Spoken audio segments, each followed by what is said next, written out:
Mary Mae wouldn't lie.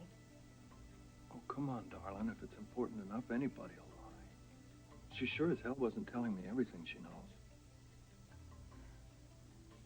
Did you ask her about the blood-stained nightgown? No, I didn't bring that up. We don't know that it's tied to the gun, and she was upset, you know.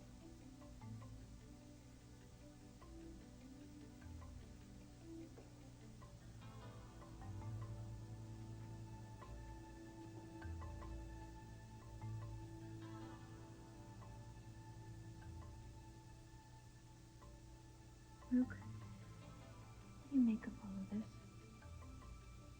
I think we're getting dangerously close to something she'd like to forget.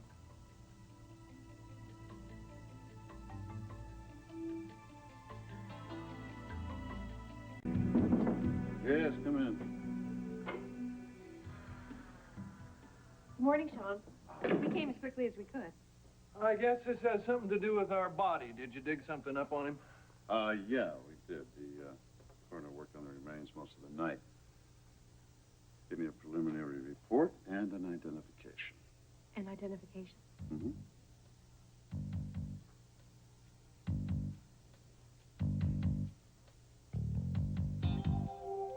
Also, last night I pulled the investigation file of the Ward case out of the basement. And even though the police department closed the case, one of the detectives, Detective Green, pursued it on his own time. Then he retired, but thanks to his perseverance and curiosity, we have dental records. Which show what? That the body buried in your backyard is that of Bradley Ward.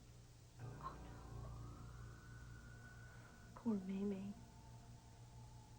You mean he's been out there pushing up daisies all this time? Yep, in his mother's own backyard. Have you told her this? No, not yet. I wanted to talk to you first since you have a personal relationship with her. Thank you. Gunshot wound? Yeah, one gunshot wound in the skull, right above the right eye.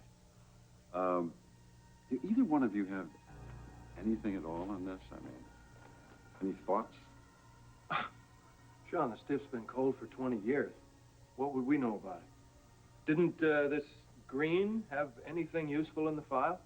Yeah, he did. He felt that the investigation was closed prematurely, and I tend to agree with him, but I'll tell you something. He really didn't come up with any more information. This file has more questions in it than answers. What questions? All right, for example, did Bradley Ward have any enemies? And if he did, were they the kind of people who would have killed him? Now, Laura, I'm going to have to talk to Mrs. Ward. And I was hoping that you would clue me in on her first. I mean, what did she tell you about her son? Well, I know that he lived in what is now our house, and I know that Mary Mae was still living there at the time of his disappearance. He was a minister. He was the pastor of Mount Hebron Church. And he was the first black state assemblyman from this area. Mm-hmm. All right, what was her version of his disappearance then? You know, I don't want to be difficult, Sean, but I think that'd probably be best if you just heard it from her.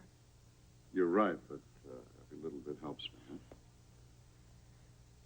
Well, I know that she adored her son. Let's see. She founded the Bradley Ward House in his honor as a means of continuing the good works that he was doing for the community, and her pride in her son's accomplishments is one of the things that keeps her going. This is going to be very hard on her, Sean. Please take it easy. Luke, I understand all that. I still have to tell her, excuse me. Well, please let us go with you then. This is going to be hard enough for her to hear. Don't make her hear it from a stranger. You're right, Laura, and I'm sure that your presence there is going to make her feel a little more comfortable, and hopefully she'll fill in the blanks for us. So, shall we go? I need this, too.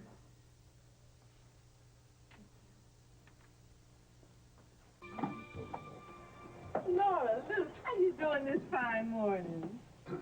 Hi, baby. Mrs. Ward, Commissioner Donnelly, Port Charles Police. How do you do, Commissioner? Nice meeting you, Mrs. Ward. Oh, well, Charles, come on in. It's a little too early for lunch, but may I offer you some tea or something? No, thank you, ma'am. Laura, Luke? No, thank you. Mary Mae, Commissioner Donnelly is here on official business. I'm sorry to barge in like this, Mrs. Ward, but certain discoveries have been made that you should be made aware of. Sit down. Remember I told you that we were planting a garden? Well, we got that lilac bush, and we were putting it in. Well, you said you might, and I'm glad you did it. Yes, we planted it. We were going to plant it yesterday. I was digging the hole about 4 or 5 feet deep, and, well, we discovered a body. So we called the police, and last night, Commissioner Donnelly looked up the file on your son's disappearance. The file contained dental records that positively identified the body buried in Spencer's backyard as that of Bradley Ward.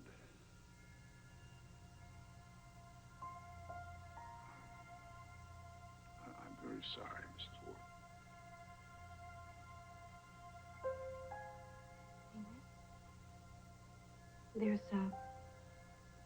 There's more. You okay?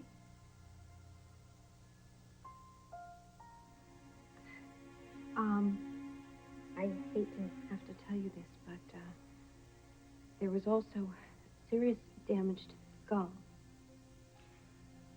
It was a gunshot wound, Mary Mae. Mrs. Ward, I'm afraid that in all probability your son was murdered.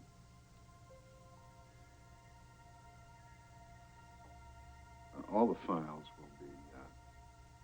will be reviewed, and I'm going to get to the bottom of why this case was closed so prematurely. But in the meantime, I would appreciate very much if you could tell me everything you know about your son's disappearance, or how his body ended up being buried in the backyard of your house.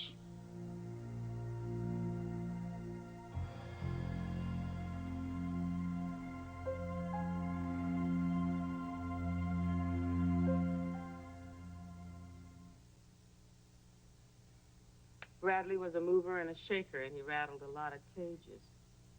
He had a vision of what the world ought to be, and there were people he ran up against who had a different vision.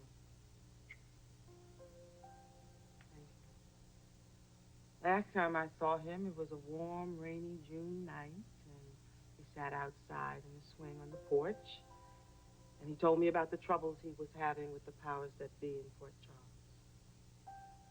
And when we were done, he walked down the steps into the rain. I never saw him again.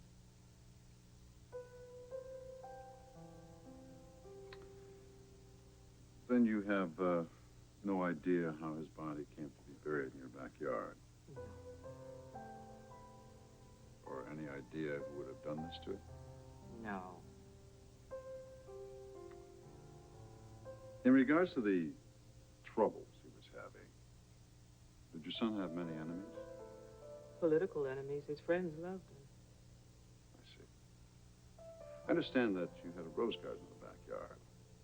Now, if his body was buried there, wouldn't you have noticed that the ground had been dug up? Well, I recall that year I did a great deal of planting, and the entire backyard was turned over and turned over again, and I wouldn't have thought twice about freshly turned earth. And, you can't imagine what happened to your son, huh? I preferred then, and I prefer now, not to speculate. This community was very volatile in those days, Commissioner, and I did everything I could to limit my speculation that Bradley's disappearance was the result of a hateful act, because we didn't know that. And people tend to respond with hatred, with more hatred, and that was no way to remember Bradley Ward. I can appreciate all that, Mrs. Ward, but in light of everything that we've learned so far, I'm afraid I'm going to have to reopen the case. Of course, that's your job. I just hope that it's some consolation to you to find out what really happened to your son. And I promise you that all of my efforts will be focused to do just that. You understand that what I'm most concerned with right now is making arrangements for a proper burial of my son. As soon as the coroner finishes his examination of the remains, the body will be turned over to the family. I'm afraid I'm going to have to get back to my office. I want to extend my deepest sympathies to you and your family, Mrs. Ward. I'll be in touch. Thank you, and if there's anything I can do to help you with your investigation, I will be very happy to do so. I appreciate that very much. I'll be in touch, as I say. I'll find my way out.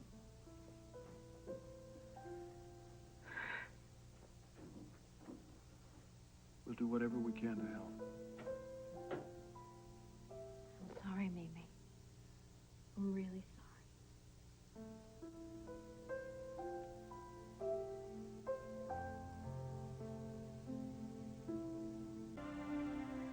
Hated doing that to you. I'm all right. Mary Mae, I'm sorry about the cops. When we called them last night, I had Of course, I understand.